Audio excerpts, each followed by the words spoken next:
Afternoon YouTubers. Here we have the ingredients for a power feed for a lathe. I've priced everything up as well. So you've got your modulator, which controls the actual everything. It just controls everything. So that's the modulator. A pulse modulator. Then you've got your power unit. I've bought a 24 volt, but you can regulate the voltage on it. So it's got a regulator on it. Stepper motor driver, digital driver. And then you've got the stepper motor itself. Very, very heavy piece of kit. What I'm going to do now, I'm going to show you how much it cost me and how to wire this particular one up, this one only. I've only seen one of these, this particular one, wired up, and it wasn't very clear. Nothing to do with the chap who was doing it. Perhaps he didn't really want to get involved in the wiring, I don't know. But anyway, you can see this one is the DM542Y. I've never seen a Y on the stepper motor on mine. All the measurements on there are for your dip switches. I'll go into that later. It's quite simple to set up. So there's the prices. These are all off that well-known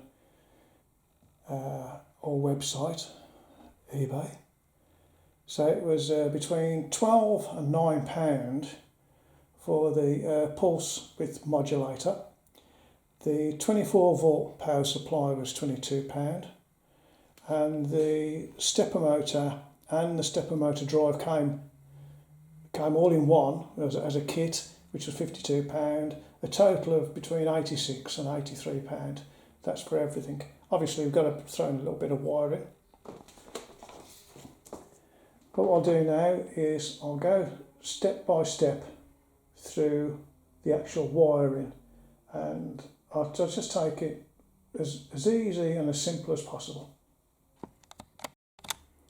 Okay, then we'll start with the power supply, which is the easiest one to wire up. And don't forget this is 240 volt. I think you can see that there.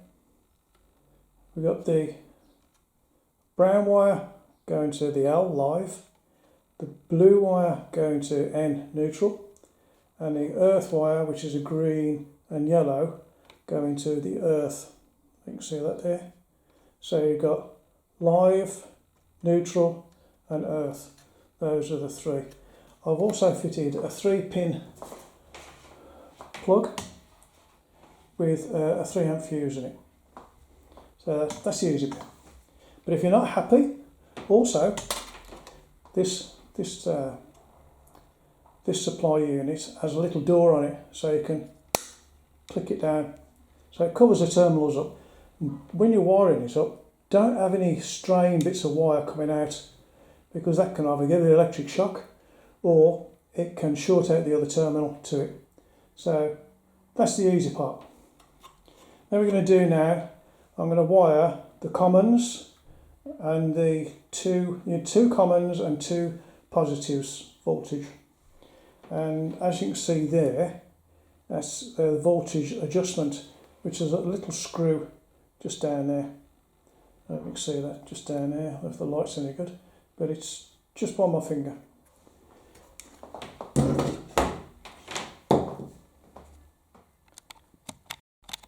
Okay, we've wired those up now.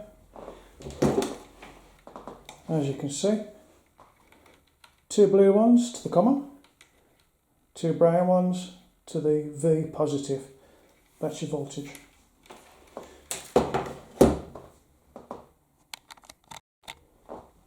What we're going to do now, is wire the stepper drive up.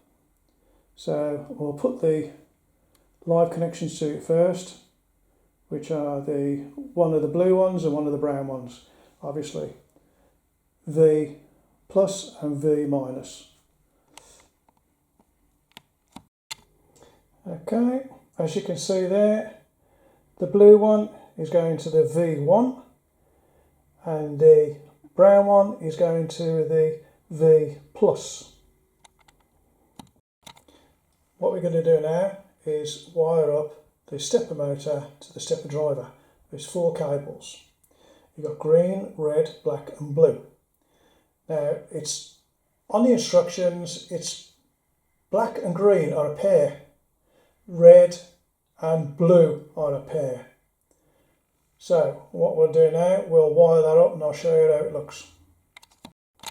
Okay, we've wired those up.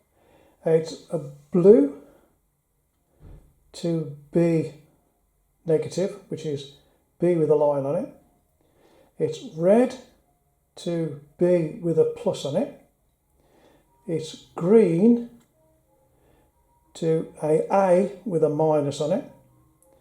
And it's black to A with a plus on it. That's it wired up. That's done. Simple as. No wires sticking out. Now we're going to wire the pulse width modulator, which is the control unit, which got on off and forward and reverse. Okay, so we've got to put a 24 volt supply to it, a 5 volt back, and which is all, I'll explain everything in a minute. And all these, well, there's 3 of these, the first 3 you're going to use and the last one. So there's 1, 2, 3 and the last one, but I'll tell you what they are in a second. What we got now, 4 of these cables are going to be in bell wire, well, alarm wire. I use alarm wire because I used to be an alarm technician. So your the PUL I'm doing in black, which is the first one. The second one is the drive, which is DIR. I've done that in blue. Now the ENA I've done in green. We're going to remember these are negatives. Right, the red one I've done for the positive, which is this end one. Then we've got to connect our blue and our brown 24 volt. One goes to ground, blue, and the brown goes to positive. Okay, I'll connect them up and show you what they look like. Okay, it's all wired up. The brown going to positive, 24 volt, and the blue negative, which is common to the power supply. Now we've got our red 5/12 volt. We've got our green going to ENA, and then we've got the drive, which is in blue, DIR, and we've got the pulse, which is PUL, which is black. We're nearly there.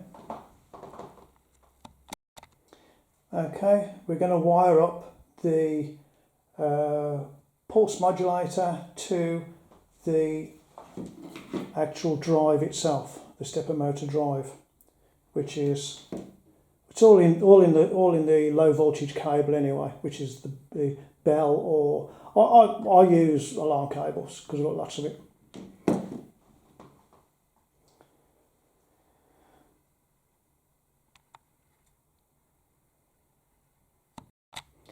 Now we've wired the pulse modulator to the stepper motor drive. This is one that gives it the signals. It tells you what to do, stop, start, reverse or whatever. Right, what we have to do here is to get a tiny bit technical, that's all.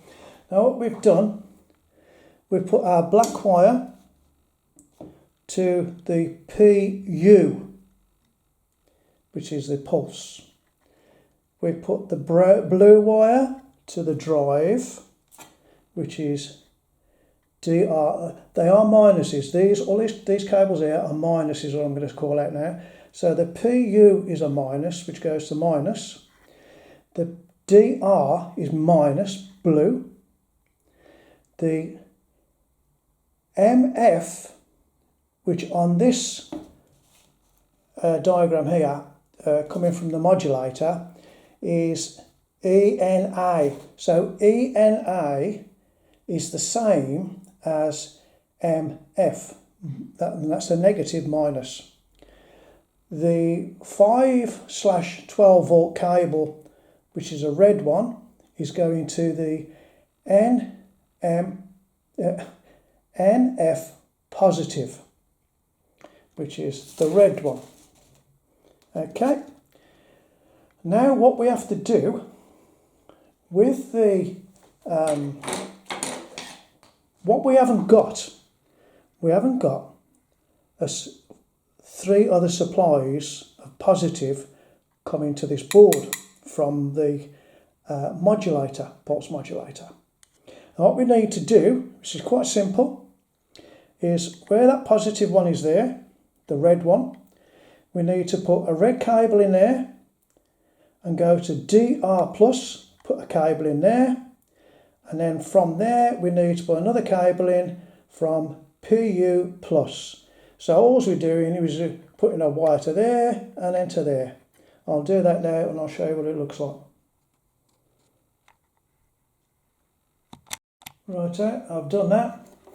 You can see there is a red one on the PU plus,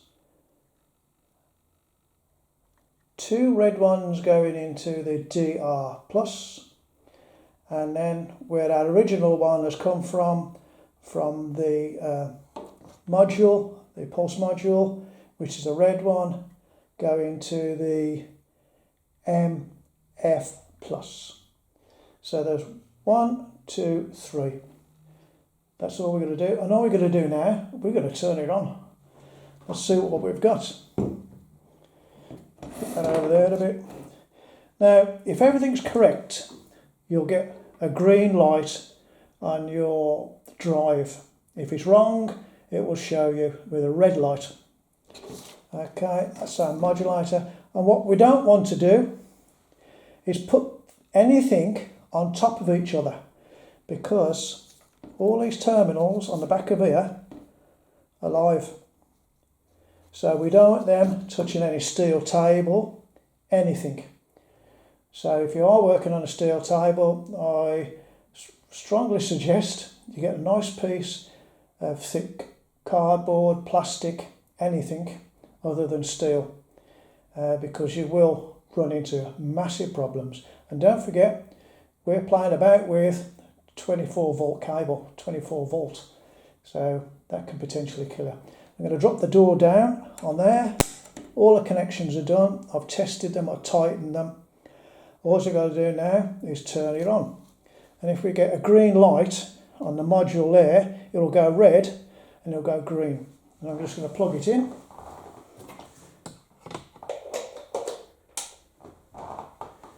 Okay, it went red, now it's green. Right, I'm very happy with all that. Now what we do, keep them apart. I'm going to test out the actual drive itself, which is there. I'm just going to get a bit of tape to show you which way it's going. Okay, we're all wired up. What we'll do, we'll turn the power on. Put your plug in, switch it on, and there we have, it's all lighting up. Okay, right, just press this button and then we'll see a bit of movement over here. Yeah, now reverse.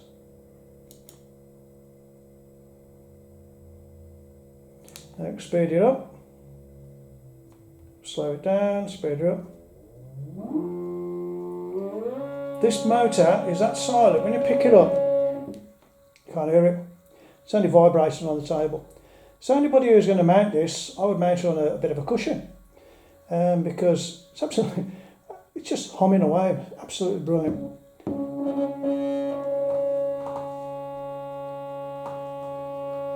If I put on a bit of cork, I think it should quieten it down a bit. Yeah, I mean that isn't very noisy, is it? So you can always go back and rewind the wiring diagram. That's what it is for the actual pulse unit. So that's quite easy. Obviously you're using the same colours as me. The only difference is when you're wiring it up, the ENA becomes NF minus on the board, which is on there. And then you just loop your cables in, no problem. I've had this running, obviously this isn't the first time I've wired it up. I have made a small box for the pulse unit to go in, and I've put some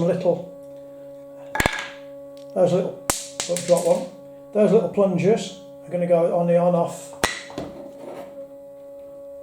switch there, which you push that in, stops it, back on again. That'll be going through the lid on here. 3D printed that last night, so when I push that down it'll turn it off, or off. If I'm on the other side it'll be reversing it or going forward. But that's all I can show at the moment. And there is one thing I can show you. I'll turn this off because it's a bit distracting. I have built,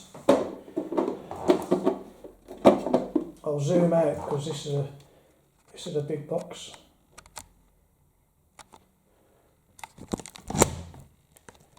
I have built turn off. Contradicting, I shouldn't put nothing on top of it, should I? If I can turn that round a bit. I built a box with a fan in it. That's the actual box. Put the vents in it. I've done this for the simple reason is because they can get a bit warm, these units. And I put a 5-volt fan in, which is in the lid, and that will be going obviously on top of there. You'll have the driver sitting in there, and you'll obviously have the power unit sitting in there, so they could get a bit warm.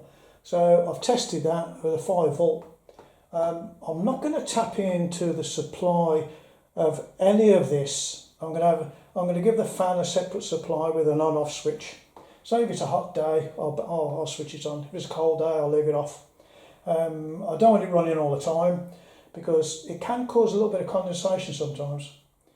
So I'm going to put a filter on the top of here, just so it doesn't drag any dirt in. And obviously, when it's working on the lathe, it could actually drag a little bit of swarf in, and it would absolutely knacker everything up, to be honest. One tiny bit of swarf in there and we're finished. So, okay then, I'll love you and leave you. It's been a long video, but we got there. Alright then, bye bye YouTubers. I'm a bit wonky there. So that's the box. This is